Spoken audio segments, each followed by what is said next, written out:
এইমাত্র প্রিয়াঙ্কাদের বাড়ি থেকে এলাম, আর ওদের বাড়িতে বাৎসরিক তারামার পুজো ছিল। প্রচুর মানুষজন আসে, আর এখানে কিন্তু বিশাল ধুমধাম করে যেমন পুজো হয় তেমনই কিন্তু ওদের জাগ্রত তারামা।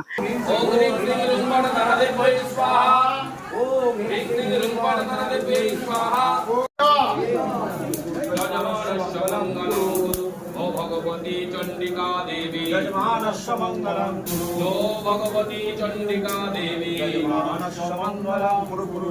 जय जय भगवती चंडिका देवी की जय जय भगवती चंडिका देवी की जय जय भगवती चंडिका देवी की।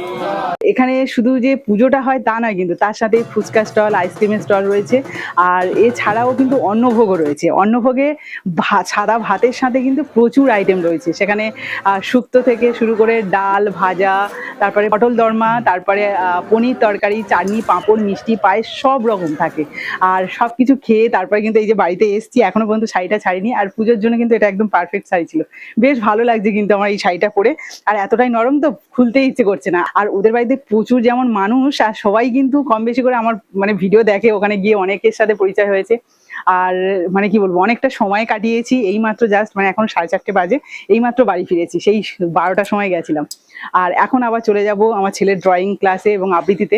তো যাই হোক, এই শাড়িটা পরে আমাকে কেমন লাগছে অবশ্যই কিন্তু কমেন্টে জানিও, আর ভালো লাগলে কিন্তু কমেন্ট বক্সে লিঙ্ক দেওয়া আছে, অবশ্যই চেক করে নিও।